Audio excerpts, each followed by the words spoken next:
and welcome to the Raw Review. We are the Dudley Boys of What Culture. I'm Adam Wilbourn, joined by Michael Hamflett and Michael Sidgwick, here to review everything that happened on yesterday's episode of Monday Night Raw. But before we get into it, if you're a fan of this sort of thing, make sure you subscribe to What Culture Wrestling on Apple Podcasts, Spotify, Amazon Music, and YouTube.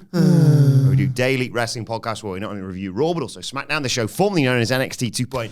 AEW Dynamite, AEW Collision, pay-per-views, premium live events, we have interviews, roundtable discussions, and a round of the week complete with a very good quiz, of course, on wrestle culture. As I said, though, joined by Hamflett and Sidgwick to review Raw and all the fallout from Crown Jewel. And I have to say, this was one of my most enjoyable experiences of watching Monday Night Raw this year. I mean, I would agree with that. It was lovely to sit and watch it with these two.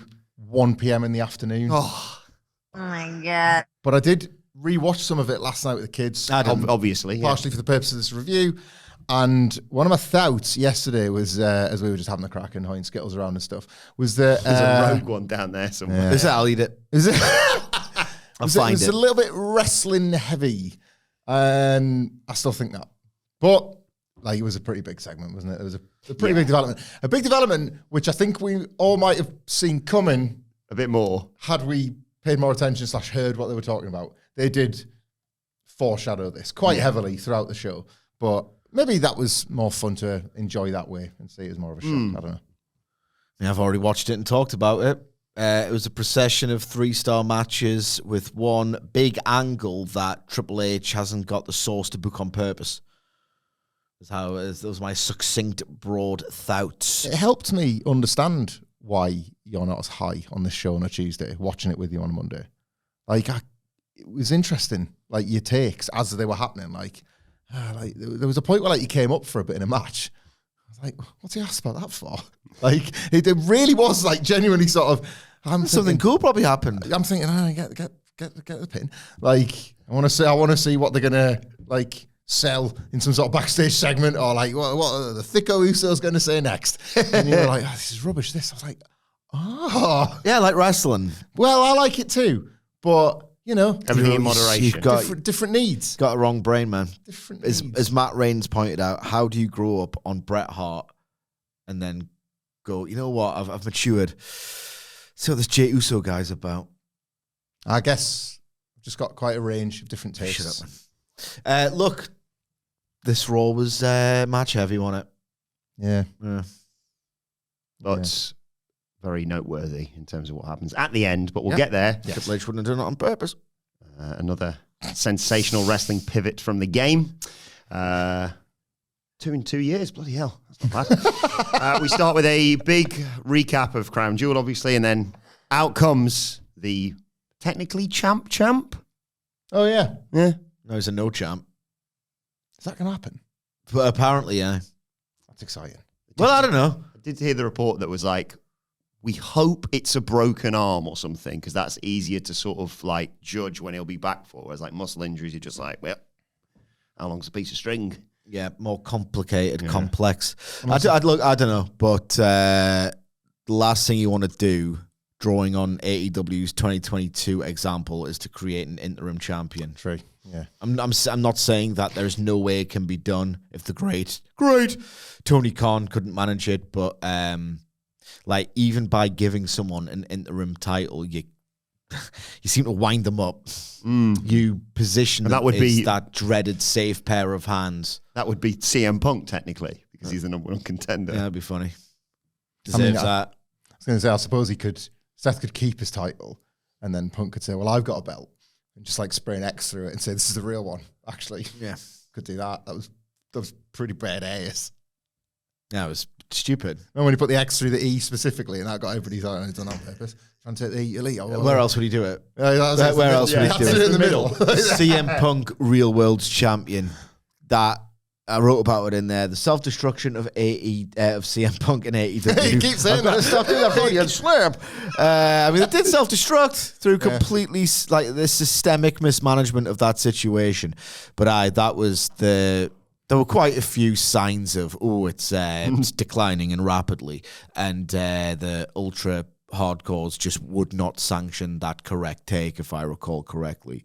But one of them was this: AEW had this really almost miraculous near unprecedented start of life where it's like, we are going to debut as a major arena outfit, and we've had the luxury of months of preparation before we have to do any content, and they've built that lineage, the Jericho, Mox, Omega, Hangman, like positioning Hangman in plain sight as the guy around whom all this is built, to go from there to a point where CM Punk anoints himself as real world heavyweight champion, and everyone's thinking, oh, cool, unification.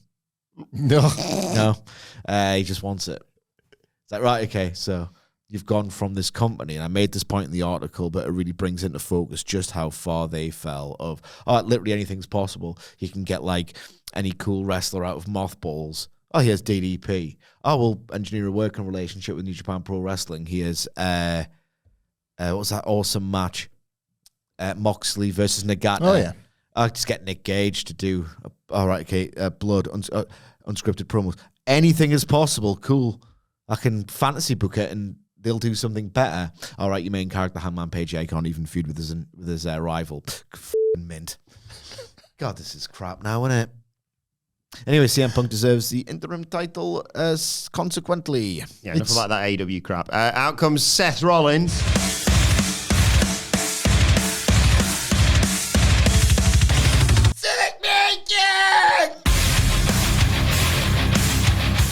I want to say something else about Seth Rollins. Why? Being injured. Because Not got there yet. Becky Lynch was a dickhead that time, wasn't she? In Gorilla. Oh, did the nature of my boss confuse you? Or No. It was clarified almost instantly by John Pollock, actually. That was it, yeah. Like, it confused approximately 50% of the people, and those were the ones just showing a bit of concern. So I would say it confused 0 people, in fact. Like, wrestling's got a funny way, hasn't it? Like, now he's injured, and people would be perfectly within their rights to say perpetrating a ruse. Like, The ruse didn't make sense in the first place, let's be honest. I even saw people saying, is this yet another ruse of the century from Seth Rollins? What? Eating a spear. I know, like, wrestling's got the I took my licks precedent, but it's a pretty big lick to take, isn't it? Like, a spear and a tsunami. Good licks, boys. Good licks, boys. That'll really fool CM Punk. You've just beaten up with these. So, like, great plan. Yeah. That's what it creates. Uh-huh. So out comes Seth with the two Bronnies and Paul Heyman. I saw people saying he's dressed like Sherlock Holmes, which I thought was quite a funny comparison.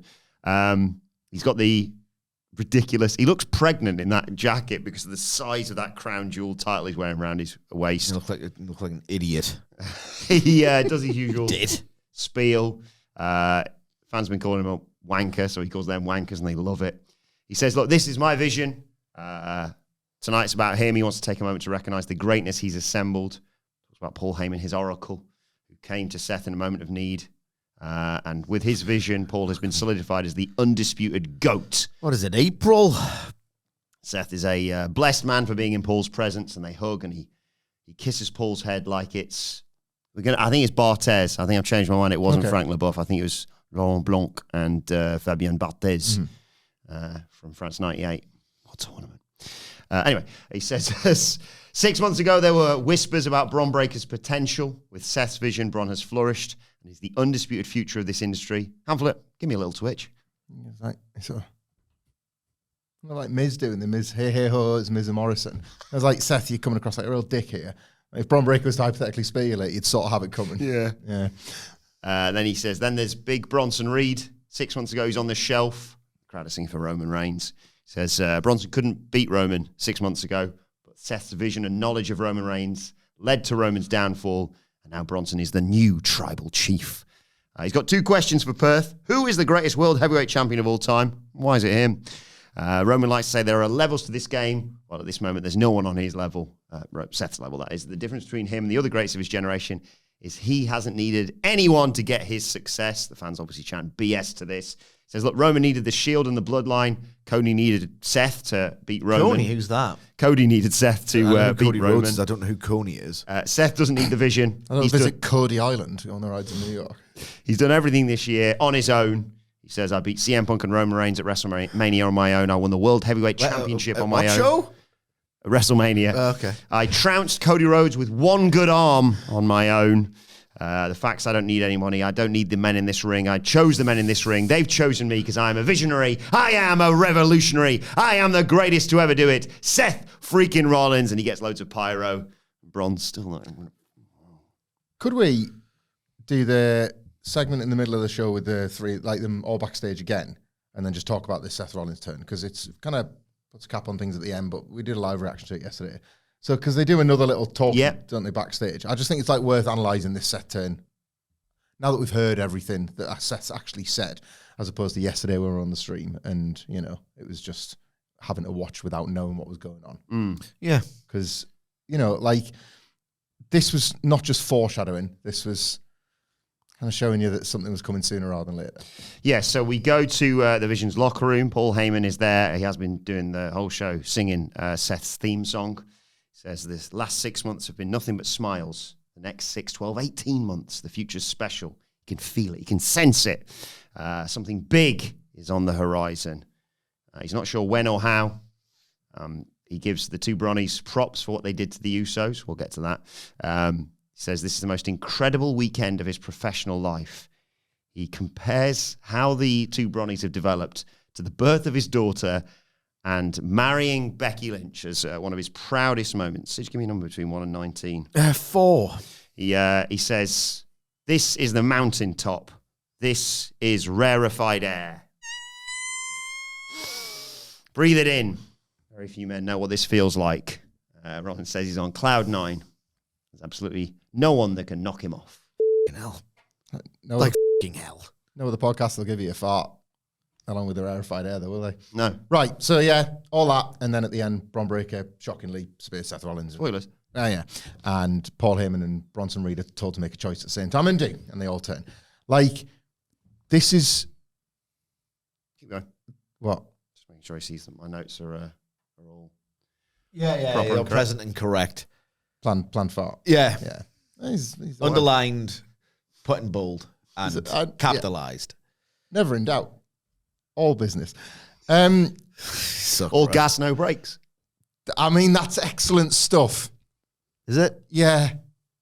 He means pumps, doesn't he? Like, You mean pump. the thing is, this is like quite bold to book it's not a heel turn, obviously, but to book a turn on a heel like this.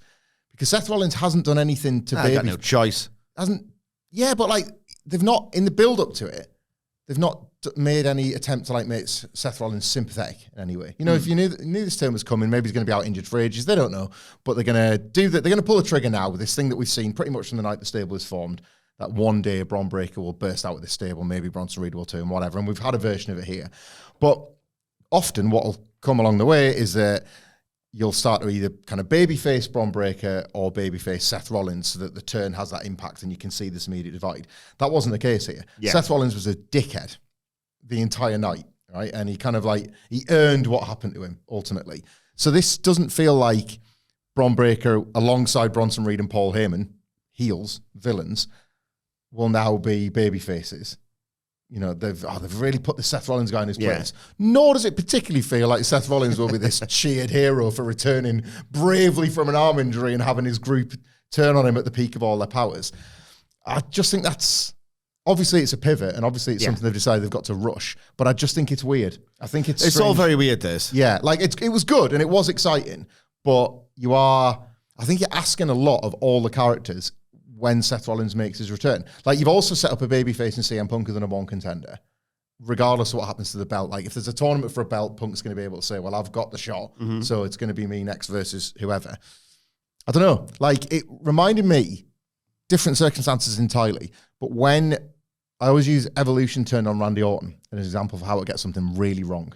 Because when the heels gang up on you and beat you up, that doesn't exactly inspire audiences to like cheer you back to life the next week, as what happened to Randy Orton, right? Seth was an arsehole the whole night. So then when they're like, he gets what's coming to him, and then they're all like, but we're the baddies, boo us. It's like, well, what are the fans left? Yeah, what are the fans left to really grab onto here when we actually get, like, I want to watch the payoff. This is a good cliffhanger. This is a good hook for what's going to happen next in the story. But it's not like you're with anybody, is it? And you would have been with somebody if it was like 3 more months and Braun Breaker's sick of it or whatever. Yeah. That the Batista. I think I read somewhere that the plan, I think it was Fightful reported, the long-term plan was always obviously to have this happen, but not till next year. But there's nobody really to grab onto in this story. No, it's a poor story. I will reserve my thoughts on it until we get to the angle. Okay. I echo some of your thoughts, but I've got additional confusion. We'll get there. Following the opening promo, though, we see Penta running into Rusev backstage. Rusev not happy that Penta's got this IC title match. He thinks he should be having it, obviously, as the new champion. He's beaten Penta before. Dom cheated him out of the IC title a few weeks ago, or last week, I think it was, actually. Postman Pierce says, look, right, you can face the winner of this match. And he says if Penta becomes the champion, don't think he forgot about that kick from last week. Penta arrives, Rusev tells him to pray. Penta calls Rusev a pendejo and heads out. And then in a funny Good shot, side characters. yeah, we see Dom walking round the corner with his 2 belts, sees Rusev and thinks better of it. It's a decent mid-card, but I really do think you have to give a lot of credit to Dominik Mysterio as being the guy at the top of this mid-card. Obviously. Because he's such an over character and he's so well written for and he performs really well with the stuff that he's given that does have a trickle-down effect on the likes of Penta and Rusev. They're not just fighting for knout. It's one of them understandably believing that they can definitely dethrone this guy and then obstacles come into their path in the case of each other in this case. But like it's a stronger mid-card for Dominik Mysterio being on top of it all. No, he's just a delight to watch. He's one of the few wrestlers who every time I see him, I know I'm going to get something of entertainment value. And we got the match following that, Dom versus Penta. Outside of the ring. Yeah. Penta... You know, it's all right, isn't it? It's all right. Penta goes straight after Dom, doesn't do his posing stuff, just beats him up. Dom charges at Penta outside the ring and he gets a huge back body drop onto the announce table to take us to a break. Oh my God. I liked it. Yeah, We like that, I didn't did we? like that. Good action. Penta gets sent into the ring post when we come back. Dom hits a suicide dive tornado DDT, sends Penta into the barricade. Penta almost takes out some children on the front row. Dom wants the count out win, but Penta gets back in there. Hits, I think we go to a break during all this because he, at one point, hits the springboard senton of Eddie's. Crowd are like, do it again, to the heel. He does it again, and Penta moves and hits a crossbody off the ring post to the outside. Dom wants the 3 amigos. Penta, the babyface, blocks it and takes over, and the crowd goes, no, boo! And Dom blocks the 3rd one and hits one of his own, and there's a chant for Eddie Guerrero, obviously. An attempt at a 619 from Dom. Penta dodges that, hits the Penta driver. Wants a Mexican destroyer, but Dom counters that with a Michinoku driver for 2. Out comes Rusev, marching out. Penta takes him out with a dive, and Dom uses this distraction to crawl out to ringside, go to the little timekeeper's area, grab both of his belts, put one down, take the little ring hammer, slide back in the ring, chucks his belt in there for the referee to deal with, holds onto the ring hammer as the ref's dealing with the belt. He nails Penta in the knee with the hammer, puts it in his boot, and hits a loaded 619 and a frog splash for the 1-2-3. You could say it's hammer time for Dominik Mysterio. That's decent gear, that. I wasn't massively high on the match, but I continue to be impressed with how WWE, especially because it's WWE, are handling this Dominik Mysterio situation, WrestleMania onwards. A guy that was very clearly, visibly, and hourly, maybe the top babyface in the whole company, and they've managed to keep him just enough of a heel that he can do this stuff and generate the right reactions at the right times. You pointed out that. He's doing the Eddie thing, isn't he? You're a cheater, but... He is. Some of that's really overrated and salvaged by clips. Like, sometimes it made the booking difficult. Sometimes it made the matches pointless, boring, and nonsensical. Like, but it's funny, innit? Like... Honestly, there were times where like a DQ would have been a worse situation for Eddie, but he did it anyway. Like it was illogical at points. Plot holes, in fact. But we laugh at the gifs. And that's all people seem to have watched. And unfortunately for us, those people are now prominent professional wrestlers who do a tribute every other week. Yeah. Yes. The finish. But this wasn't that. The finish was terrific. Yeah. Like really purpose-serving stuff. We touched on this yesterday about the GIF study. Yeah. That's what the wrestlers do nowadays, don't they? Yeah. The John Cena 619 and the fantastic improvisation, but the like, could they develop something off of this? And if he was to fight Dominik Mysterio, which has been rumoured, and you want to look at 4 dates left, I think. Yeah, you want to look at John Cena versus Dominik Mysterio. And if he's no longer in War Games, because who knows what's happening with War Games, Survivor Series is in San Diego. So that would be atmosphere at the Ace and John Cena's first and only attempt to win the Intercontinental title. And now we have 619 Law. It's starting to piece together quite nicely, And isn't it? 2 rings. Of course. Yeah. We got 1 ring. Dominik Mysterio just running constantly between the rings, trying to get away, hammering boot, and then like trips himself over off it, hits himself in the shin. Like, a few things have fallen into place here where that could be quite nice. And a hammer-assisted 619 being part of Dominik Mysterio's arsenal would be quite good for that match as well, if he was to retain the title, let's say, in the dirtiest and cheapest fashions against a John Cena. Yeah, just continues to impress me what they're doing with Dominik. Right. Stumbled upon something here. The match was uneven, bit botchy at first, ranged from botchy to competent to at times quite exciting. Baggy. Bit baggy, bit in there too long, but I enjoyed the finish, right? Okay. Hamflett. Yes. So you prefer Jey Uso to Roddy Piper? Oh, yeah, I like this game. Yes. Yes. He makes me feel more things. Yeah. Yeah. And you prefer Great Khali to Bam Bam Bigelow? Made me feel more things as a wrestling fan. Yeah. Okay. So in the same bit of audio that you've just done, you've said 2 things at near enough the same time. You love Dominik Mysterio. That's a long established fact. Yeah. You enjoyed his performance in the match, if not the body of the match itself. Yeah. And you're just a big Dom guy. Yeah. Okay. I think it's fair. So in the same audio, you also said that the Eddie Guerrero character and the way it operated on television was a bit illogical and is overrated. Yeah. Dominik Mysterio or Eddie Guerrero? I've had way more out of Dominik Mysterio. Way more enjoyment out of Dominik Mysterio. Massively so. Like, I like... Don't hurt him. Sacrilege corner. Can I have a camera, Nicholas, please? No. That one or this one? I'm sick of people lying on the internet corner. Yeah, like Dominik Mysterio, and I'm okay with that. You know, I'm comfortable with that. Like, Eddie Guerrero was a terrific professional wrestler, and I'll tell you what, when he won the WWE title, like that's off the sofa stuff. That's I cannot believe this is happening. It feels like one for us, and you never got any for you ever.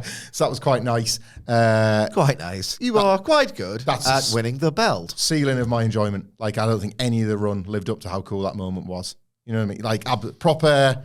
Like, I will say, before you get the old pitchforks out here, he doesn't give a damn. He doesn't give a damn. That's enough. It's like liars. You're not at all, even a situational JBL person, and a lot of... Hate him. Yeah. A lot of that Eddie, towards the end of the run, stuff is all, like, tied in with how much you like the stuff with JBL. Yeah, maybe. I think that match is massively overrated. He bleeds, so what? Like, Nice, he nearly dies out there. It's a work. Like, he nearly dies out there. That's JBL's fault. What, I've hit him really hard with a chair? Oh, well, maybe the blade went too deep. Yep. It's just that doesn't impress me. It's an incredible performance. It's shocking and It's, in a lot of ways, but I just I don't want to see a guy nearly die out there. He skirts the line. Yeah. You watch Jey Uso every week. hey, you have that? I will have that. The best of Eddie is almost peak for me. But I do love that match. I knew that. The Rhea match, in terms of pure mechanics, oh my God. Unbelievable to watch. Almost like, that's the stuff. He was the best of all of those guys. And by orders of magnitude, he was the best. And I will say with guys. Eddie as well, I'd probably get bored of it by this point, but if he came up in a time when TV match quality was properly emphasized as this thing that it is now, and SmackDown 6 to a degree it was, especially in WCW, a lot of the short matches, you don't get I don't think he's got the match catalog really of some more or equally esteemed all-time greats, but I mean he's better than Dominik Mysterio, mate. He's more impressive technical wrestler, a substantially better worker. You're asking me Who you prefer? Who's given me the more Joy out of wrestling, or my experience of watching wrestling? It's Dominik. You Mysterio. really love 2023 and 2024, don't you? God, yeah. Like, this is what I'm saying. Like, Two of the worst years in the business. Particularly cruel. only on one side of the fence, only on the sad side. Yeah, of the fence. particularly cruel when you were promised a great comeback and a resurgence. You got one, asshole. It was just led by Triple H. Did you? I enjoyed that more than the match, considerably more than the match. God, yeah. Which I've already kind of. Who cares? You've at least had the right takeaway from a Raw match. Yes. Who cares? Let's move on. Yeah, that's how you're supposed to feel watching Fed telly. There's PLEs for the good stuff. Bell to but bell. there isn't either. No, not really. Crown Jewel was good. It was. I've said this a lot this year. Like, while both have declined, I think your closing argument is, the TV's not great and the PLE isn't great, but God, I love the Fed. Why? I mean, that's often the closing argument. Yeah. No, while neither show's been amazing from all companies, AEW and WWE. I think of one show that's been amazing. This, you've got it. You've got your action. Sidge said it best last week. Yeah, it's almost a mission statement to a fault at this point. But you got your action over there. Like, I don't need it over here. I'll take it. I'll take it when I get it, but I do not require it right now. Like, I just want some story. I want some interesting notes. This Braun Breaker thing on Seth Rollins, that's me for a week. That will sustain me for another 7 days. I love how normal people, like if Newcastle win at the weekend, like I'll live in Win World. And I like to live in Win World. So it's like, say we went on a Sunday, I'm not even entertaining the idea of talking to the kids, or like say watching a film, or like I'll go into film land. No, I'm still in Win World. So like I'll just highlights, extended highlights, fan cams of the goals and stuff, and stats for like how good the signings are coming on, and then like all Win World, like the funniest tweets, Win World, right? Love how like you live in Fed World for a week. Yeah, it's just weird. But the beauty of Fed World is it doesn't just have to be the Braun Breaker thing is this week's front cover of Fed World. It's on like the gate when you enter. It's like, oh, what's showing at this week's Fed World? That's Braun Breaker attacking Seth Rollins. Great. But it's like, did you know there's like 3 gazillion retro screens like all around Fed World where you can just go watch that as well? Yeah. Like that's there too. Anyway, what was the next match? On Raw. Well, we go backstage and different angles of the spear. We literally were watching the Japanese commentary version. That was class. And it made me realize, hang on, Japanese commentary, Hamflett, I'm sure you'll agree with this take, makes everything goated. And I actually saw WWE in a different light there. I mean, I was happy for that for you. I might even start watching it with Japanese commentary. Definitely NXT. Well, definitely not, mate. I'd rather watch that with nothing. It's total silence. I'd rather not watch it at all. But here I am every week. Listen to some Japanese commentary, but on a blank screen, and just try and work out what's happening in NXT off a language that you don't speak. Yeah, I'll get more out of it. Jackie Redmond's backstage with L.A. Polite. Yes. Oh, no. He says he's going to have the opportunity to pin Jey Uso once again in the number 1 contenders match later on. But CM Punk this time is not his tag partner. He's the opposition. He said, I'm glad you know the rules of these matches, Jackie. Polite. Allow me to explain if you don't. Let me talk to you, if you'll allow. He does say let me. He's asking. Yeah. He's been polite all along. Permit me to talk to you. Same as let. He says, Punk's not his partner tonight. He's going to get punched in the mouth. Might get pinned, just like Jay did last week. This isn't basically about the number 1 contendership. It's about the World Heavyweight title. Once he wins, he's going to go 3-0 against Seth Rollins. Punk interrupts, says that Knight's wasting Jackie's time. Says that LA Knight will never beat him, let alone be World Heavyweight Champion. He stole the victory from him last week. It's not going to happen again. Knight tells Punk he needs to accept the fact that he's the business. He needs to be world champion more than Punk and anyone else on the roster. And when he looks behind him, that's where he sees Punk's career. Walks off and Punk calls him an idiot. Yeah, fine. I like these two. I was Punk and LA Knight. I like them on screen together. Are they going to be, is that the match for the world title potentially? Don't know. Could be. Knight, Knight is a guy that you sort of don't want to win the world title, but is way better on the chase than he would ever be if he actually got it. As a babyface and a heel. Like, I'm not sure that you ever crown an LA Knight because I just think he's too useful as this guy that will never, ever stop believing that he's the world champion, even if he's not got the belt. Wasn't there a Saudi match where people were like, that was the moment? I was like, Was it? The Roman Reigns. Yeah. Yeah. Nah. A lot of shades of grey in wrestling, isn't there? Like, the Usos are, they're going to turn heel or not. And Seth Rollins is questioning that very same thing on the eve of Crown Jewel. And now, like, LA, like, Punk's, I mean, Alvarez was making this point the other week, but it extends further than recent form. Like, it's all like the professional wrestler just likes to question what kind of man or person they are nowadays. Why can't it just be like a decent guy or and then the decent guys and the can feud with each other and just talk at each other? Shades of Grey have to suit cultures of the time, and I don't think this is really a Shades of Grey era, is it? Culture. No, yeah. I think that's like we lean on sort of 1996, 1997 across both companies as to why that happened. And all that. This is not that time. If anything, with everything being so tribal and divided, it would stand to reason that your baby faces and heels would like dig the heels into camps in order to be supported. Cody's the... That's the best successes in recent years. What are the two best things WWE, top of your goddamn head, have done this year? Or like amid, the Levesque resurgence. Sami Zayn and the Bloodline, like gang of dickheads, making this little guy feel like an arsehole, cruelly like saying that you're in the fold, and then, whatever. Punk Drew, Cody Roman. Yeah. There's a lot of this. Goodies like, and baddies. Yeah, goodies and baddies. Like The Rock is the final boss, unequivocally a bad man. Yeah. Rather than... Let's do it together. 3. Sorry. Premature, always. 3, 2, 1. Oh my God. Just nipped us. Sorry. What a complete... That was a farce, that. Yeah. Anyway, I'm just sick, really. It's like this... Hangman Page winning the title. I know. One of the best moments of the year. I know. Like it is. No, come on. Sorry. Like, I haven't seen it yet. I think Hangman Page brain is like, if you think about it from 2019, like infested mainstream professional wrestling.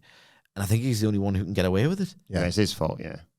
But it's his fault for the goated stuff that you see every week. There's the way it's infected, everything like you said. I agree. That was what you were saying, right? I loathe as I give him credit because he's somebody else I think is sometimes overrated. I actually think if Drew McIntyre ever turned babyface, he could pull it off too. The whole deal of his justified heel run, if he was to become a good guy again, and you've seen him go through this period where he's been this sort of, he's constantly broken down by these injustices against him, one after another. If they find a way to organically turn him babyface, I kind of think he could wear that well. Like he still hasn't had his like stadium world title moment. Yeah. Without it being, there's still a story, oddly, to get back to with him. He's nowhere near the performer Hangman Page is. Let's not get that twisted. Yes. But I'm just saying he's one character that could probably, there'd be a baby face again in Drew McIntyre because of how credible his heel stuff has been. Yeah. But yeah, I'm not thirsty for shades of grey wrestlers, really. Not really. But it's everywhere, isn't it? Yeah.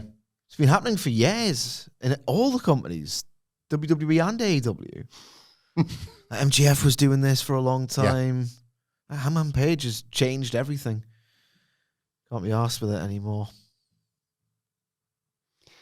Kairi Sane is mourning her loss from the weekend backstage. Asuka comes Shades in, of grey. confronts her, yells at her for losing their match at Crown Jewel. Kairi apologises. What kind of person am I, a wrestler? Get the on with it. Kairi apologises but says she can fix this.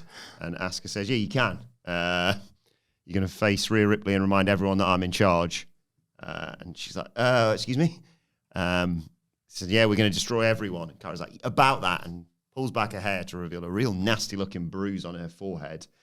She said, look, I've got this, trying to protect you, taking the bullet for you sort of thing. And Asuka doesn't go and slaps the taste out of her mouth. We popped at the slap yesterday, obviously. It was class. It was great. However, I want to put over the book in here a little bit. They are, like, not yet, but it's clear to me they're going to move away from Rhea Ripley and Io Sky, these two characters, Asuka and Kairi Sane.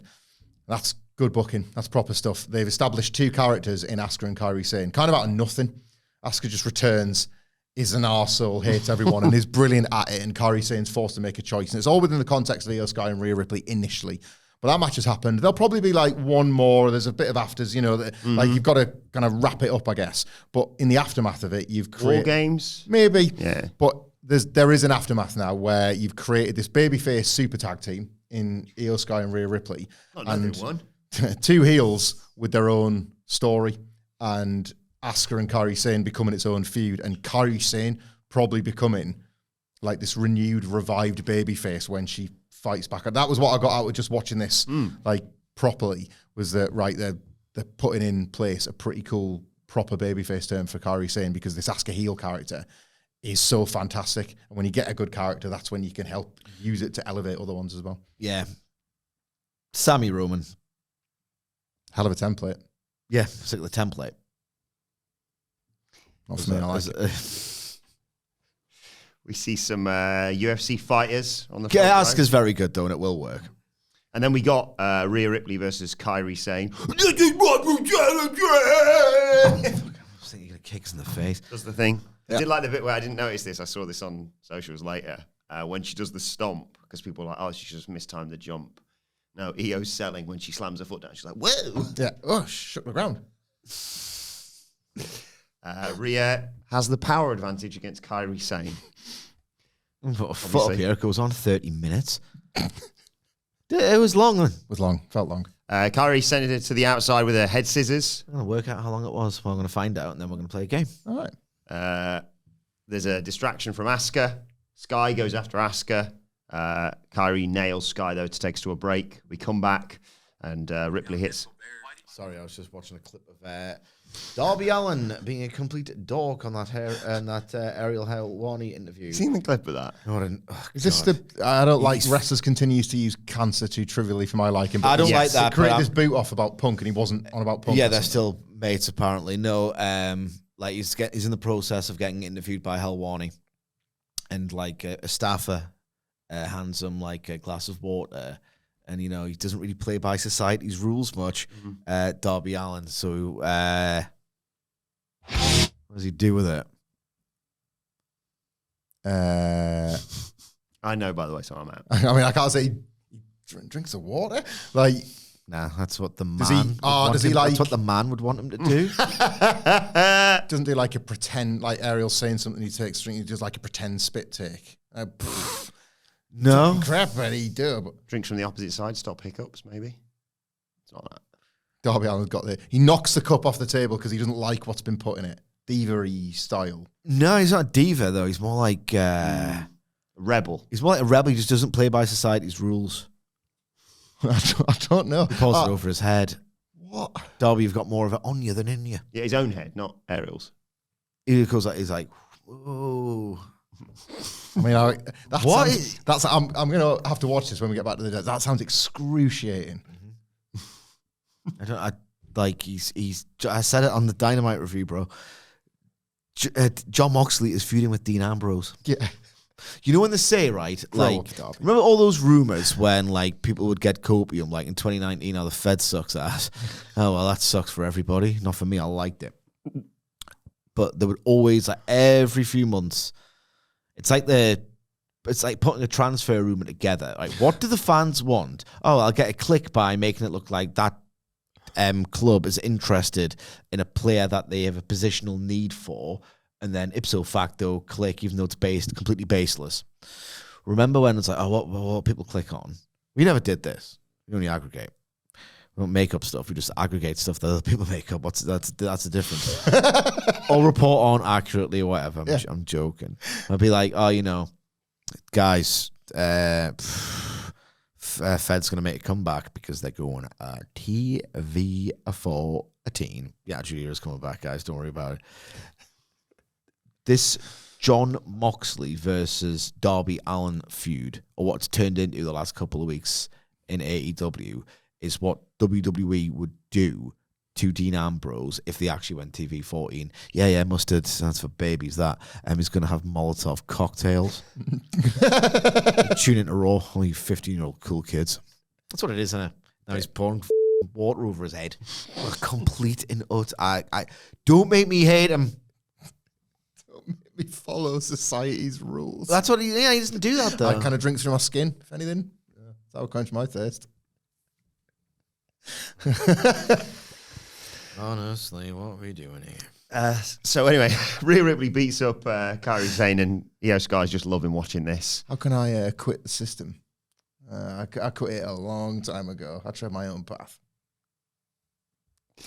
Ripley runs into the ring post. There's a nice spot. We were a bit nervous watching this on the live stream, but it was class when she goes to the top, does Kairi, as Ripley's on the outside and hits an insane elbow. Oh, yeah. That's good. To the outside. That was good. Ripley catches Sane going for a spear, hits a razor's edge, hits a kick for 2. They fight on the ropes. Kairi Sane hits a double foot stomp for 2. Rhea catches Sane off the top rope and hits an electric chair facebuster. I like those 2 splats where Rhea Ragdolled her, didn't she? Yeah. smashed her right in her face. It was excellent. Asuka tries another distraction. Io gets rid of her. In all of this, Kairi gets a roll up, but then gets hit with the Riptide for the 1, 2, 3. But post-match, Asuka attacks Io. Ripley attacks Asuka. There's an attempt at a Riptide on the table by Rhea Ripley to Asuka. But Kairi hits Rhea from behind with a kendo stick, and there's a DDT from Asuka to Ripley on the table. It doesn't break. And Asuka stands over Ripley's body with Kairi Sane, and Sky helps her to the back after the break.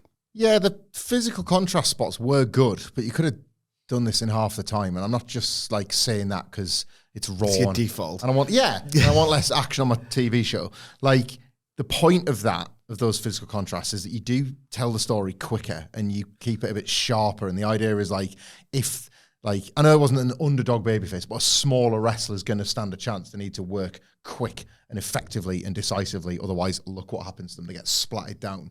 When you sort of clag that up with a mushy middle, or whether it's like with a rest hold or a delaying tactic from the heel or whatever, it undermines that story. You know, you like, I don't know what's a good example. You don't, like a Sid squash wouldn't have worked. And when you watch these old clips back of him just pulverizing these poor jobbers, it wouldn't have worked if you then stuck Sid on offense for 3 more minutes because it wasn't very good. But when he was splattering the guys, great. Like that's what this was, especially when it was ultimately just to get to the post match and Asuka getting in the middle of it and stuff. That's my complaint about I'd consider that bad agenting. It's just you are undermining how cool these splats are and how great these good moments splats though. Great splats. Oh my god! But I just Splat City Jones over here. Yeah, you just it's the criticism we have when of everything.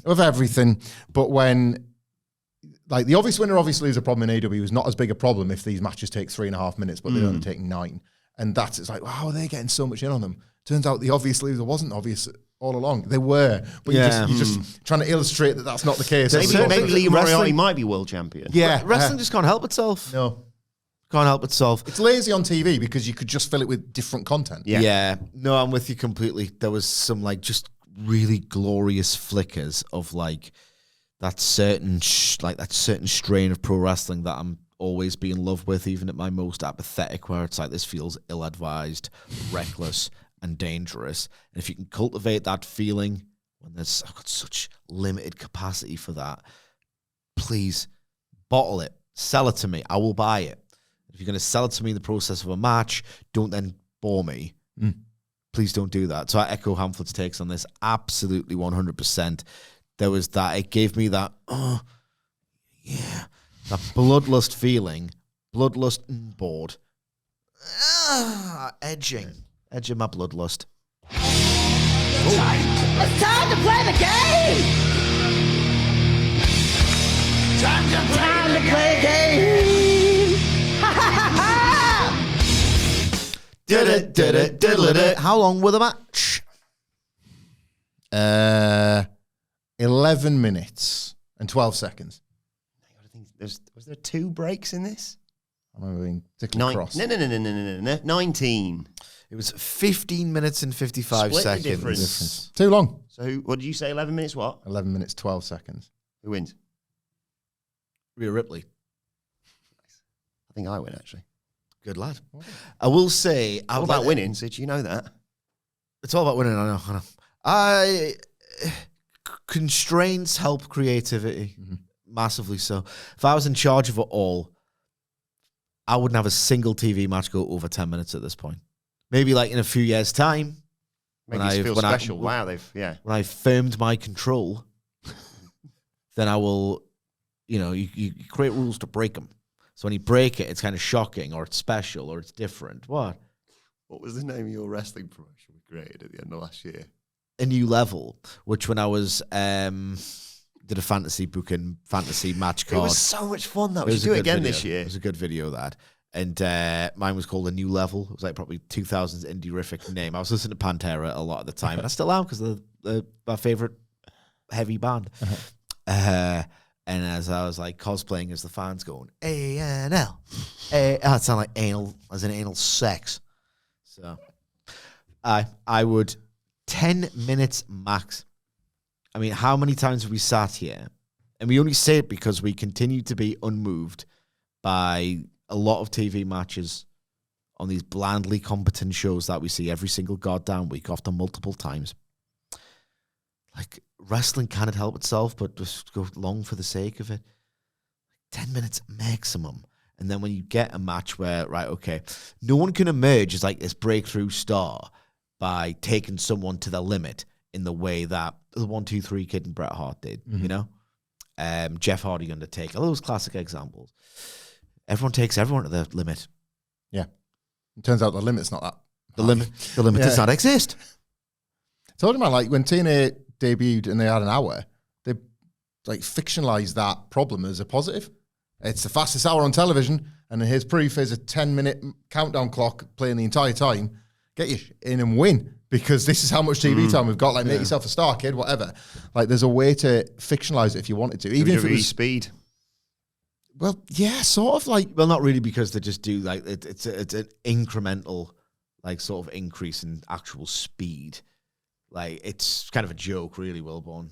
But not for me. One of the matches. It'll be one of your matches of the year. I was going to say, I ended up on your match of the year list. You know, like Murray's talked about that. One of the only WWE things he's enjoyed all year is that speed match for all of like 2 minutes. Like, but yeah, but that's evidence of that. Even that concept, pretty stupid. Can a match be a tweet? Like, has created at least something that everybody seems to agree on as being really good. So, speaking of speed, have you seen who's in the Performance Center? I shall speak. Yes. Oh. I mean, I'm spoiler for readers of the website. I'm doing 25 best wrestling moments of the year as we speak in advance, and that Spearman, unbelievable. Just like Spearman his side in the rib cage. You look like a tackle dummy. You don't know how to bump because you're not been in wrestling school. Don't matter. Don't worry about it. It's like. But after that, don't worry, we'll just throw you onto a table and slice your leg open. Yeah. Stuff like every celebrity would have said. Say, I don't know, Brett's an example, but there'll be others, where it's like, and he was in there, he just said, don't worry, go light, and you won't feel a thing. And I didn't. And they feel like they've been in there with them. They've been part of the magic trick. They can't work out how, like, all their bones are still, like functioning, and they're just walking home. I was in there a minute ago getting, like, bumped off Bret Hart. I sure speed. Stand still and hope for the best, mate. Yeah, it's good. Ellie landed the shoe.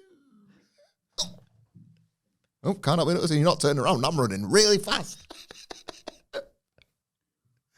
Like, what if he turned even like Braun would have just speared his back? I know. Just the base of his back. Oh.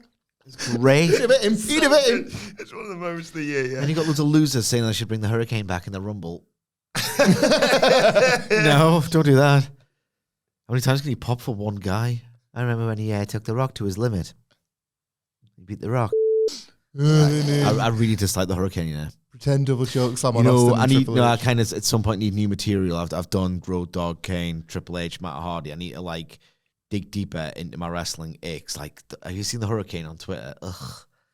I don't guess it is. Oh, he's one of those like, yeah, he's one of those like very pleased with themselves, huh? I thought it was whatever, you know, like a know-it-all, but like him. Is he like a Bully Ray Jason? Yeah. That kind of brain.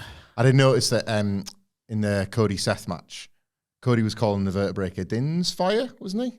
Something to do with video games? I don't know. Yeah, I don't know like, what that is. But when he was Probably Zelda. Yeah, maybe. Like when he Zelda's was too hard for me. But it was called a Vertebraker. Yes. And then like Wade Barrett was like, oh, like dusting off a bit of Sugar Shane there. And that's sweet and nice. And then you're like, he's on the headsets. So like, don't call that Din's Fire. My move is a Vertebraker. And name check me while you're at it. Wade. Google Din's Fire. I need to know what this is. I think it was Din's Fire, wasn't it? Is it Ocarina of Time? Because that's his favourite one. I think Tony Schiavone's is Link to the Past. They had a conversation that I watched. He had the gimmick on the boots, didn't he? There was Zelda, some of Zelda on the boots. Nerds, aren't they? Jesus. Oh, Not like us. That's it, yeah. I want Zelda's the franchise that I want to be good at, but I'm just not very good at video games. I was too thick for Zelda. I was too thick for Zelda. Like, I never got Ocarina of Time for whatever reason. You know, unless new things are better when you're a kid. It's, I'll get Majora's Mask for Christmas then. Didn't know how to take the mask off. Just didn't know how to do it. And then that's the premise that I don't, because I can't do anything with the mask on or whatever. So as my dim recall goes, then I tried. I got my mini SNES. That was a fixation. I was obsessed with that. I loved the feel of Link to the Past. That was the SNES 16-bit one. Right. And like there's so many, like the boss fights like really engaging and stuff, but I just didn't know where to go. I got lost. I remember... There's too many buttons in Breath of the Wild as well. There's so many actions you can do. Like bow and arrow, then get your sword out. Oh, that's broken. Selecting, there's too many buttons, and the I don't need tasks and hassling games. I've got loads in my real life. Yeah. and the puzzles, like I was like baffled. I was absolutely I'm thick. I even had that as a kid. I remember everyone at school was like, Final Fantasy, man, what a Oh, you are speaking my language there. God. Everyone was like, oh, Final Fantasy, oh my God, what a game. And I was like, playing, I was like, and do you know what I played instead? Burnout. I'm going to drive a car and crash it. Yeah. Sounds good to me. Destruction Derby. I think me and Hamflett, I'm going to speak on his behalf here. We've got a shared memory experience of Final Fantasy VII. It was like every gaming magazine you bought was like the biggest, best game it's 10. of Omega all Ricardo. time. Yeah. It's getting released just in time for Christmas. You were been in year 8, I was in year 7, I think. And I was like, I have to get this game. God damn it. And everybody had a chip PlayStation, so you got every game. Yeah, I think my dick is going to come off when I play this bad lad. So I boot up Final Fantasy VII. And it's like, well, the end of the world is nigh. I'm about to experience the best thing of all time, apparently. And I play for 10 minutes. And I'm like, yeah, a lot of running around, but we're just building the world, telling the story. Here we go. And then finally some action happens, and it's where's action because I've just been introduced to what is apparently called turn-based combat. Oh, God, yeah. And it's like, I had no idea what it was. Yeah. I was just expecting the best graphics and the best game, and you got a big sword, as I'll stab some bastard with that. Mm-hmm. What the hell is this? Turn-based. What is this? An AEW TV match? Do you know what I mean? I'm being facetious there. But it's just like... It's good action, but I'd like my opponent to get some action too. What? I like the vibe. I love the vibe. I like it in D&D when you do it. Like, the vibe and aesthetic of like 16-bit RPGs is another one where I'm like, I would like to be able to get this. I like the village music and all that stuff. So turn-based, what? Oh, your number's gone down by 12. What does that mean? Like, what? Tell me what that means. There's probably a deep meaning and loads of strategy involved. People who love these games are besotted with them. Yeah. Mm-hmm. I'm simply too stupid and ignorant and impatient. I'll just put that to one side. It's a me problem, I know. I'll put that but don't call it the best game of all time. It's not GTA, is it? I'll have another blast on Carmageddon, I think. Yeah. Put that to one side. I'm noticing that on Duke Nukem 3D, you can freeze the baddies and shrink them before you stomp on them. So I'll take that. Thanks very much. Thank you. I'm uncultured swine when it comes to video games. I'm uncultured swine. Too thick for all. No, I want some explosions, please. Yeah. I want to perilously jump on a platform and just make it in time. Yeah.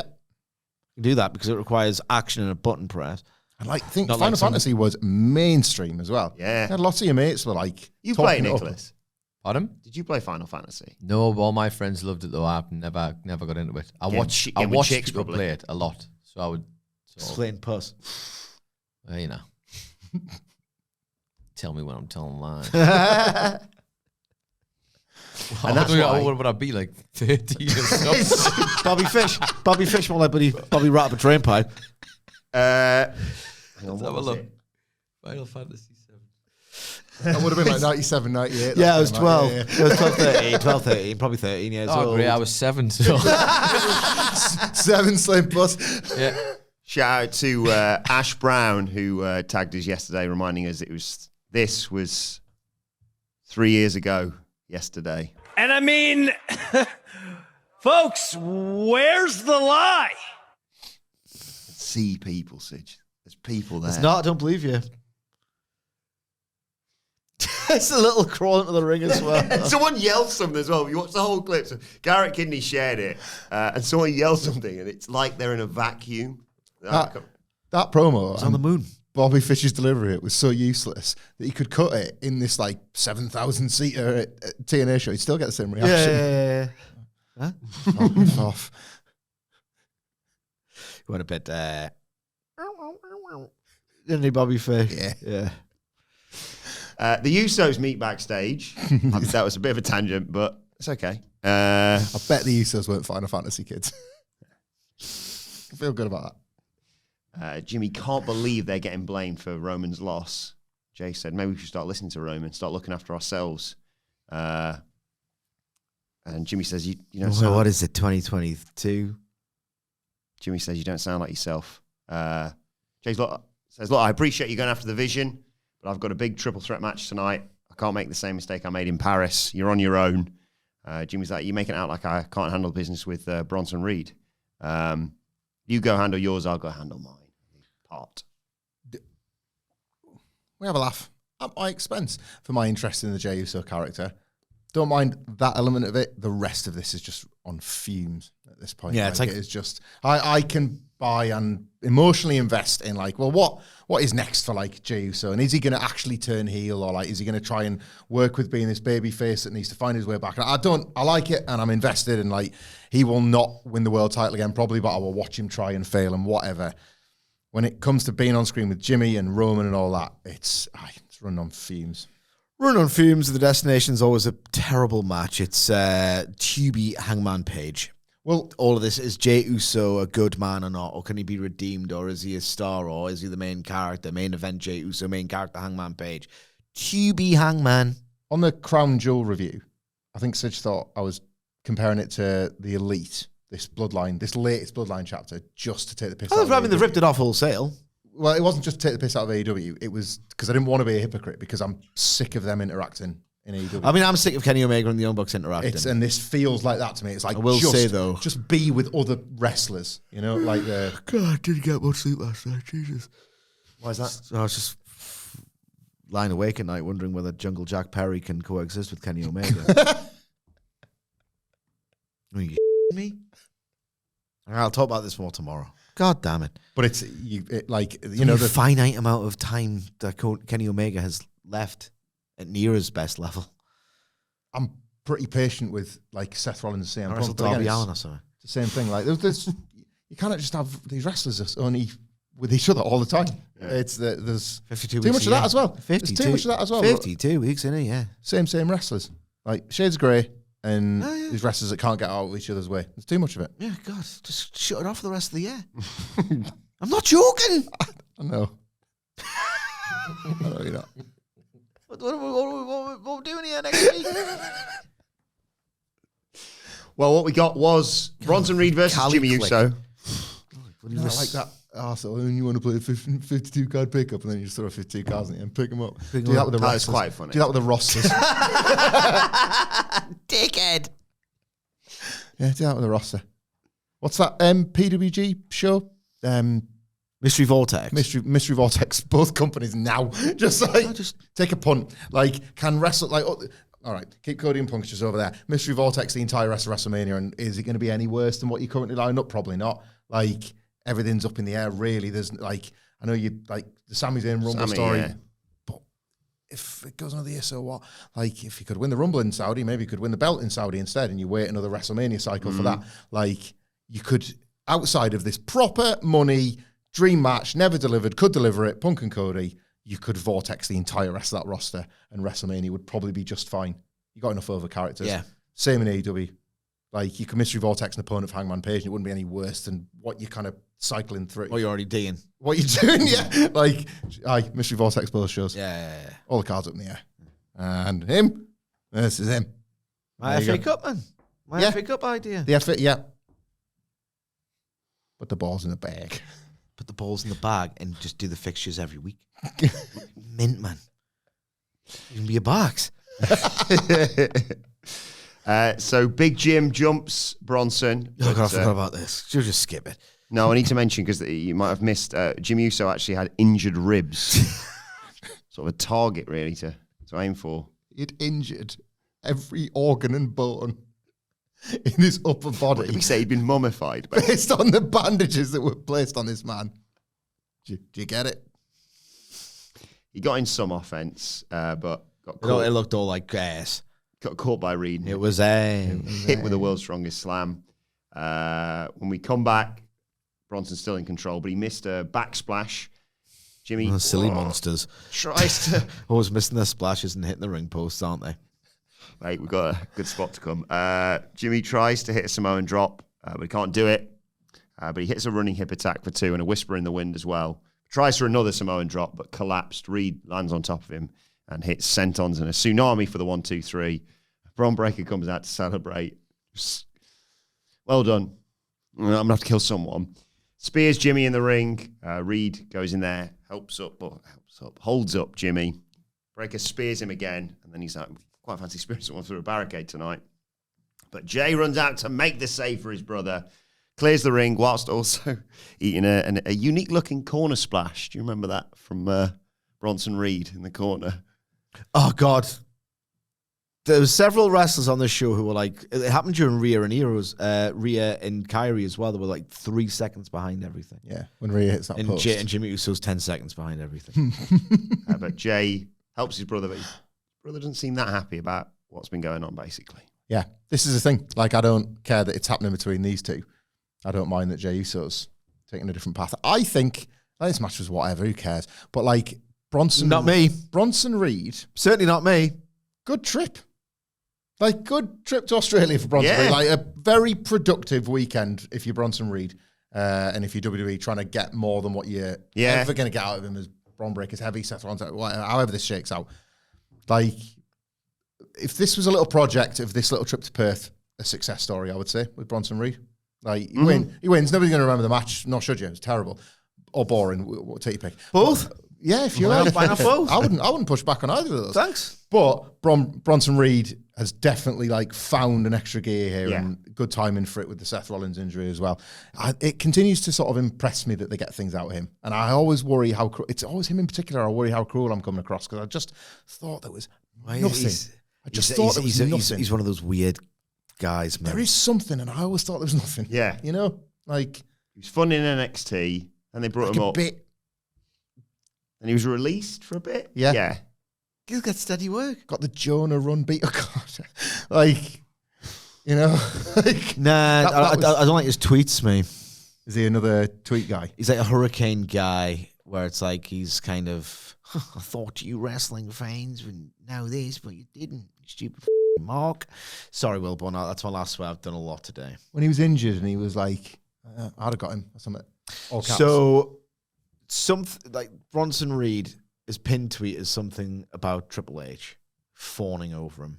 Right. Or it was. And then he did a tweet going, stop wearing jean jacket, denim jackets, not going to impress the boss. What are you doing? What are you doing with your life? Nah, he sounds like his energy online, man. I do not like his energy online at all, but mediocre wrestler as well. Speaking of people whose energies you can't trust, Bayley's there at Gorilla with Lyra Valkyria. This I liked. Yeah, I'm into this now. Lyra's like, you all right? Bayley's like, yeah, fine. Not jet lagged. Good spirits, really. Lyra's like, I don't know if I can trust you. Is he clearly going through some kind of psychotic episode? He says, when we're good, we're great together. Other times, so unless I'm 100% sure, this is kind of a one-time thing. Maybe 50% sure of Bayley. Bayley's like... The only thing that's for sure about Bayley is that nothing's for sure. Except one of two specifically. It's kind of a coin flip, really. Yeah, is it kind of sure? You're like sure? Two-Face, which is, of course, a Batman villain. Who else is there? Another one, of course, being the Joker, baby. I keep, baby. I don't know, I've lost baby because I'm doing vanilla, baby. It's like, I'm not sure who you are. And then, oh, you're that one. Right, I'm perfectly sure. Yeah. I will adjust my behaviour accordingly. Yeah, it's exact and equal opposite. Yeah, so I'm pretty sure. Yeah, one of the two. So they faced Raquel Rodriguez and Roxanne Perez and worked quite well as a team early on. Some good double team spots. But at one point, Bayley chucks Lyra into Raquel outside the ring.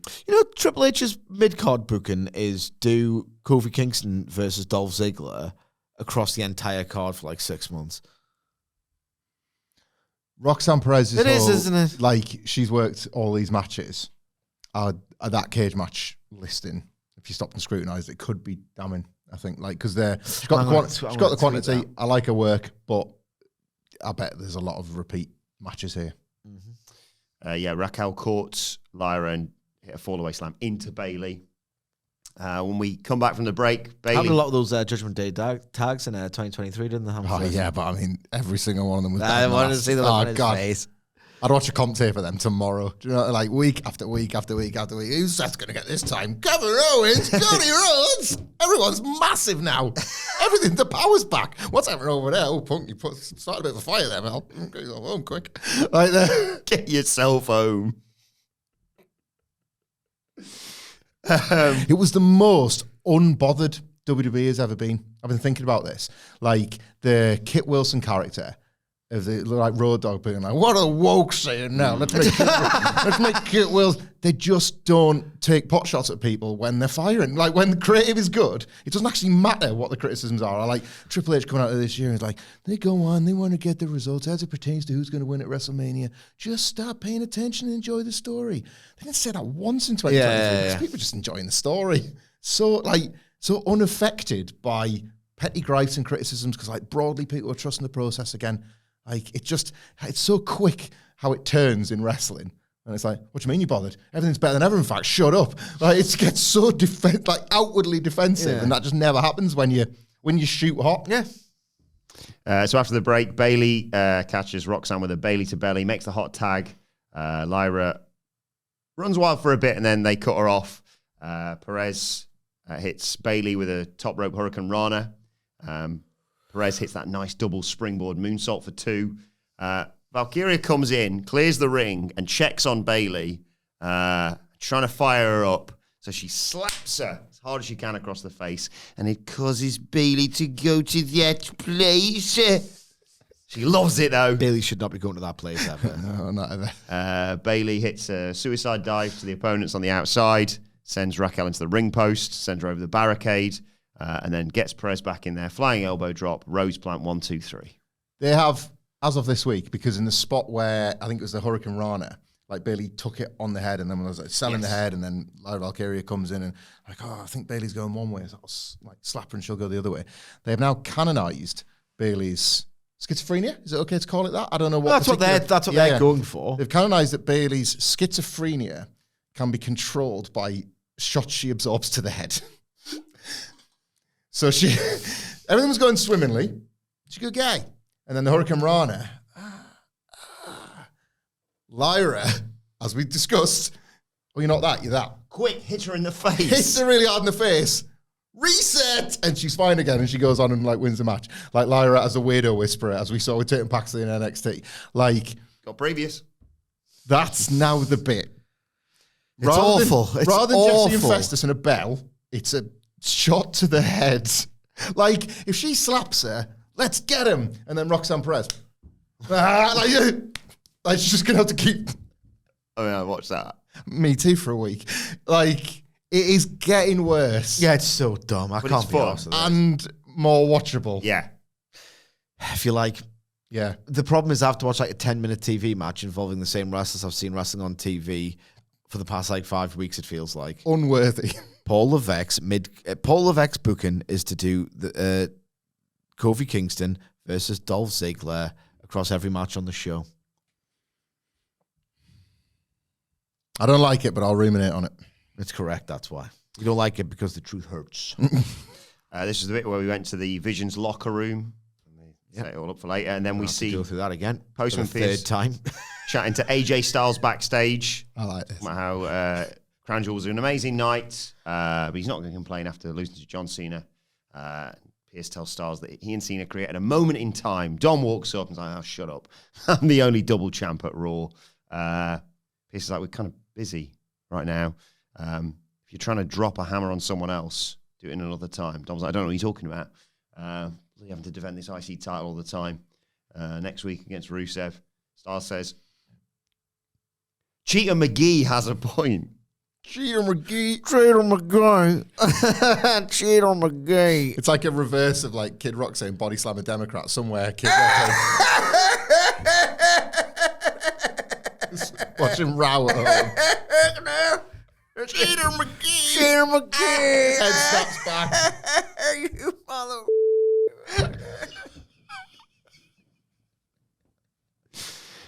He says, Cheater McGee's got a point. He is the only fighting champion in the Judgment Day, and this builds to effectively them saying Dom has created a tag team title match for Finn and JD against Styles and Dragon Lee next week.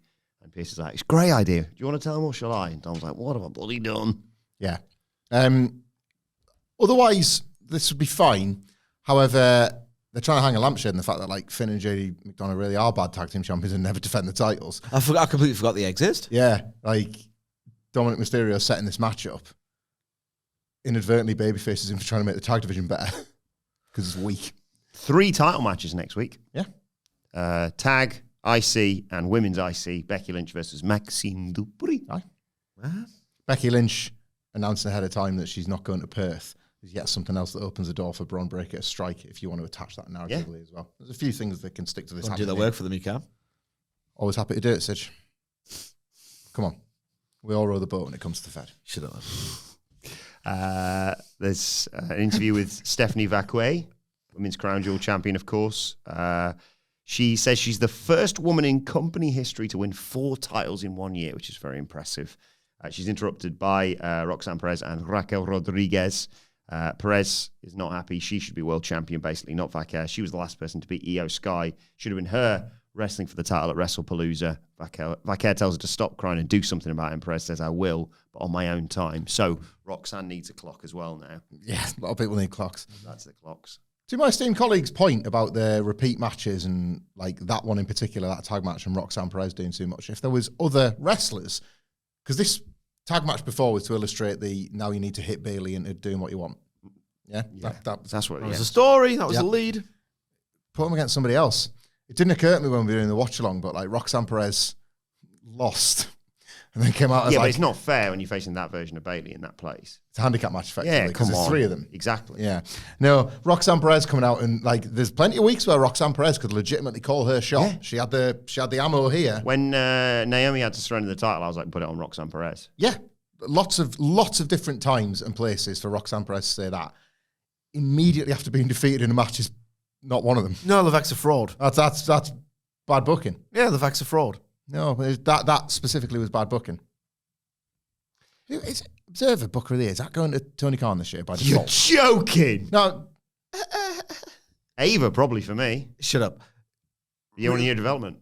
Anyone else going to say that? oh god, oh no, it's going to go to friggin' Tommy Dreamer. No, it isn't, man. No, it isn't. Bet Look, ever. put it this way, right?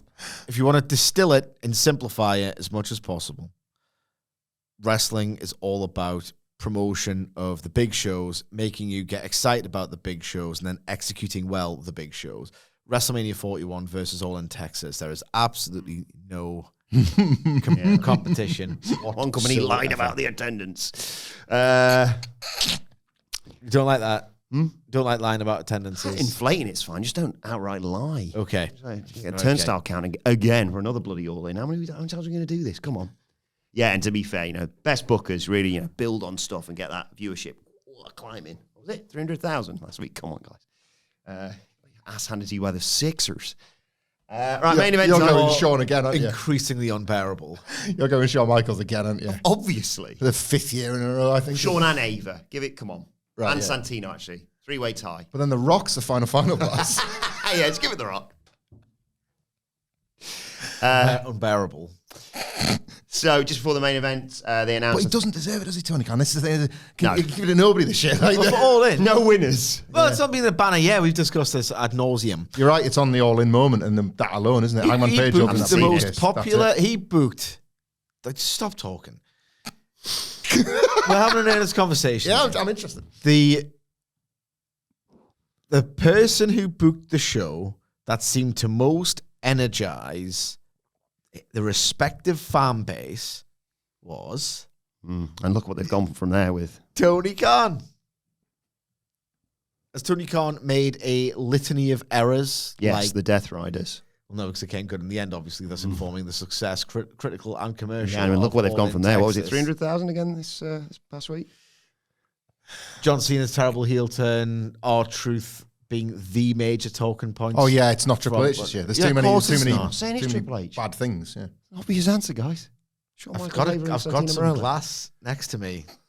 I've got a glass thing.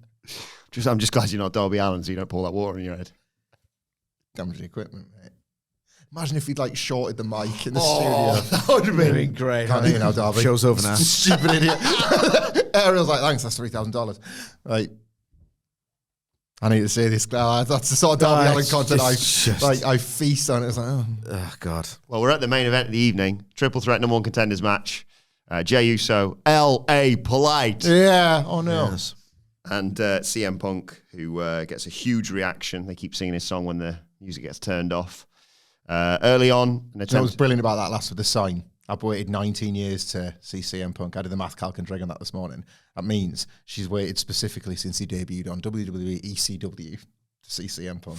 That's great. It's like, should have got much sooner if he wasn't a dickhead. It's like all the the years when he did the first dance promo. It was like in 2006, I left professional wrestling, and that was when this fan in Australia wanted to see me for the first time. That was like, man, keep it all in house. LA gets out of the GTS early though. Jey super kicks Punk. Jey wants a dive, but Knight cuts him off. Knight kicks Punk on the floor, and Jey hits a dive to take us to a break. Have you done the Funk spots yet? Have you gone through the Terry Funk spots yet? I don't know. It's where they're double teaming Punk. I think it was before the first ad break. Terry Funk or Jimmy Uso? Jimmy Uso. I mean, Terry Funk. How? Okay. Come We on. found the line. There's yeet and yeah. You're being honest, aren't you? Forthright, candid? Yeah. Okay. Going back and forth between Jimmy Jey and LA. on Chainsaw Charlie, yeah. Punk crossbodies both of them, hits a bulldog clothesline combo, and then hits Knight with a picture-perfect flying elbow drop. Knight avoids the GTS. We loved watching that. So, I'll talk about which No, it's not which Knight, crappy. We're not at LA's yet. Right, okay. Punk's. So Punk does the... It's like someone shoved him. Like you're in your own power. Sidge had this take. If it was any better, it wouldn't be CM Punk's elbow drop. Somebody will have definitely told him, that's Phil. And he's gone, well, good. Watch me keep doing it. And watch me keep getting it over. So you're saying maybe a veteran giving him some advice, advising him that's not the best move I've ever seen. It was insane hypocrisy. Yeah. Delivered in an all-time money way. But, it was insane. I regret firing back. The fireback was 20 times worse than the original line, you legend. So after that, he hits Punk with a LA Knight. Hits an inverted DDT on Punk and a regular DDT on Jey, and they're both in position. So he hits a double diving elbow drop that looks class. He basically gently lands his forearms on the abdomens of both opponents. Yeah, he sits down on his arse and his arms are near the opponents. They kind of flap. It's great. Is LA Knight, could you classify him as not even mediocre to a certain degree? He's one of those wrestlers, he gets a noise, he makes a noise, I get it. But mechanically, he basically, a lot of people do tape study. Yeah, like Flair, 1981. Maybe the study, like early AJ Styles, TNA. LA Knight's tape study is 2008, 2009 Florida Championship Wrestling. And he's been around before it existed. He was the proto-developmental cookie cutter guy. Hey, warehouse guys, get me some gin drag. Yeah. After, I think, another break, Knight jumps to the middle turnbuckle and just about superplexes Punk. But Jey hits a splash to Knight as they come down for, a 2 count there. LA hits the BFT on Punk, chucks Jey out of there, goes to the cover, but gets pulled out of the ring by Jey Uso and sent into the steps. Uso comes in, goes for an Uso splash, but gets hit. Punk gets the knees up. GTS to Jey, 1, 2, 3. CM Punk is the number one contender. I watched this back last night. the Australian crowds were really good. This was red hot and proper red hot again. They were less performative. Yeah, same compliments from Crown Jewel. They were just into what they were into. They don't get a lot of this, and they were excited to see the stars. And this had, like, we didn't know what was about to happen. This had seemingly quite high stakes for something coming very soon. Them looking like what, Saturday night's main event or something? Yeah. The match was what it was, but it was carried by a crowd that was super, super into it. It's this CM Punk babyface run, isn't it? He's just an actual heart and sleeve top babyface in waiting as Cody starts to like dither a bit on top. It's hopefully going to make for a good mania build. You'd hope so. You would hope so. I mean, not a single surprise or idea in this match. Not a single goddamn one, but it was over. And then they sort of do the thing again where like Punk's celebrating and then you hear Seth's music or the Vision's music, whatever. They all come out. I like the way they sort of swagger out and then suddenly the dog appears and runs from behind, spears Jey Uso. And I love his, I know we did the thing about like, don't tell me what to do with the Twitch thing. But he like comes down, spears Jey and he's like, bloody love him. He's like, you little one of them, eh? And then Punk's like, come on, get in the ring. And he's like, no, watch this. And does another spear to LA Knight. And they surround the ring. There's no escape. What are you going to do? Go after a dog? Big Bronson Reed? The double champ Seth Rollins? Paul Heyman's that side. What are you going to do with him? He tries to fight them off. Obviously, numbers game catches up to Punk. They beat him down. Breaker spears Punk. Reed hits a tsunami. Rollins stands over him and tells him he'll never be champion. Calls himself the king. Says, this is my ring. This is my company. Calls him Punk a dead man. Get him out of there. Kick him out of the ring. And the Vision stand tall to close out this show. That's the end. That's what we say. What was it? The same every week, isn't it? The chore zone. Raw is ball. What was it? Monday Night Snore, Hamflett? I just like the wordplay. I was just getting involved. No, of course not. It's the best. Braun Breaker turns around, felt like they had to Seth do it. Rollins. The crowd explode. Breaker gets in Reed's face following that. You didn't even tells him to enjoy make a choice. He says, your routine like you always do. Pick me or not or whatever. Reed's picks No earnest enjoyment of it whatsoever. Who's that? You yesterday. Watch the tape back, brother. Braun Breaker, yeah. Spears Seth Rollins. The crowd love it. Breaker gets in Bronson's face, tells him, he needs to pick a side. Reed picks his side, sends Rollins into the corner. We've got a great bit. We don't do bits. We've got this great bit where Sidge glasses Wilbourn. It's a good bit. Bronson Reed hits a tsunami. Paul Heyman can't believe what he's seeing, tells him to stop, and Breaker grabs him and says, you need to decide what you're doing. Breaker grabs Rollins' world title belt, and Heyman makes his decision and stands with the two Bronnies as the show goes off the air. I gave him a thought before. Said he had mouth. I got some mouth out. Let's do two different thoughts. Okay, one is what has happened, and one is what would have happened what might have happened had Seth not had this injury. Okay, so let's talk first about what the plan seemed to be.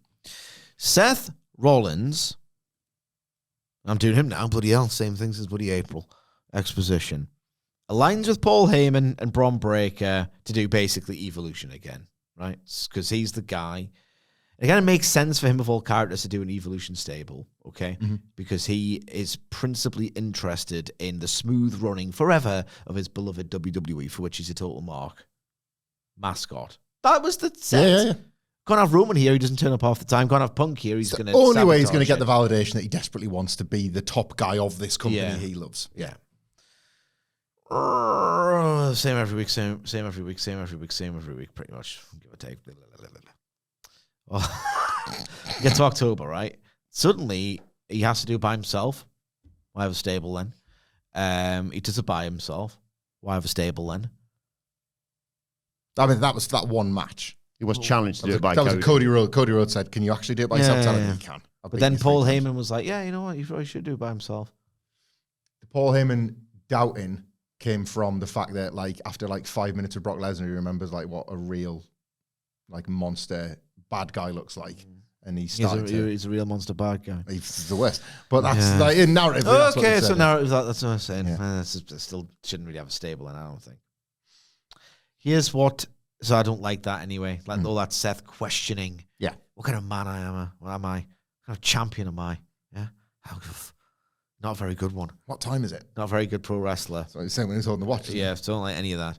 So here's what I will give WWE a bit of a pass here because they've made Seth Rollins look like the biggest arsehole imaginable, where he has been a heel throughout the entire year, right? Just if you look parameters of his character, right? Heel throughout the entire year, then cheats in the match against Cody, more heel stuff, and then he cuts that promo where he basically calls himself the GOAT after Crown Jewel, right? So he's like a dick, and then he's on cloud 9, and he's the best, and he's getting high off his own supply, and da-da-da-da-da. Like, to the point of the night of the injury, because you can't literally account for that. Like, you can't account for that. Why is he even more of a dickhead on Raw? Like this arrogant, I'm the best who's ever lived, da-da-da-da-da-da. And then he gets written off seemingly by Bron Breakker. Is that not terrible storytelling? I'm echoing what you're saying here. It's a weird old build for this particular event to take place, yeah. Yeah. It's just, I don't know. To be fair, I'll always say that I try and criticize WWE correctly and in good faith, given that they've tried to, I mean, this is in itself is a terrible idea, but they've gone all the way in on this Seth Rollins mega push of 2025, and they've just, underlined it and emboldened it on this Crown Jewel pay-per-view. They didn't really give themselves a lot to, like, ipso facto 3-hour, 2.5-hour babyface turn. I think it's a really unfortunate situation for their booking plans, realistically. I can't criticize it in good faith. I don't know what the answer is. How do you turn Seth into someone who might be coming back as a babyface when he does come back? Can you even give him a shred of sympathy the way he went on a Crown Jewel? I don't think you can. He got stripped of the title as a heel in 2015, the same way. Like, not really trusted by the authority, leader of some other guys. And remember the response he got when he did come back. So much so they had to turn him again on television because he got that massive pop. Yeah. So I suppose there is precedent for him being the type of figure that does well off the sympathy of an injury, maybe. I can't bury them. It happens to have happened in a year when they've worked one, which is... I don't like the story, but you can't bury them for telling it and then, like, changing it on the fly because they'd committed to it big time. I wonder if they do. I just feel like Triple H doesn't have the guts to do this, but I would love them a big net positive from all of this. Just have one War Games match at Survivor Series and just actually think about bigger matches that only require they seem to be setting up the women in such a way as he always does. There's like, oh, all right, then there's a reason for them to go together, whatever. But like, have one, and you've got 4 more matches now, and you've got stars that would have otherwise featured in this cage match. Pick who you're going to use and make this a good card, because it's a bit less boring when you've only got one. Like, War Games matches are boring, so maybe just have 50% that you had planned. No, they'll do 2. Yeah, I agree with you. They are. They're just going to do 2. Like the Bronnies and you and you. Who cares? Bronnies and some baddies versus some goodies. Like Bronnies versus a Punk and Roman team. Yeah. Boring, innit? It is boring, yeah. Bronnies versus Punk and Roman. That's a cool tag match. I'd rather watch that. Punk and Roman realise, you know what, right, fair enough. Like, We did this last year. that was part of War Games. This is like a straight up tag. Oh, right, okay. And it's like Punk thinking, oh, maybe Cody was right, actually. You've got something to offer. And Roman's like, well, I don't trust you, but I'm kind of sick of my idiot cousins. I've told them I'm not seeing them till Christmas, so you actually get it. Maybe. You know? But it's not. Yeah, you're right. It's going to be another boring double cage. Yeah. Well, let us know your thoughts in the comment section below, or on X at WhatCulture WWE. Watch the Eddie Guerrero stipulations, if you ask me. Stop lying. Don't hurt him. Follow all 4 of us. Sacrilegious friend. Yeah. Follow all 4 of us on X at WhatCulture WWE. You can follow Michael Hamflett at Michael Hamflett. Michael Sidgwick at M. Sidgwick. Follow our brilliant producer Adam Nicholas at Egg on my face. You can follow me at Adam Wilbourn. As I said, follow us all at WhatCulture WWE, and make sure you subscribe to WhatCulture Wrestling, wherever you get your podcasts from, for daily wrestling podcasts. We'll be back later on today to preview NXT. But for now, it's been the Raw review. My thanks to Hamflett, Sidgwick. Thank you for joining us, and we will see you soon.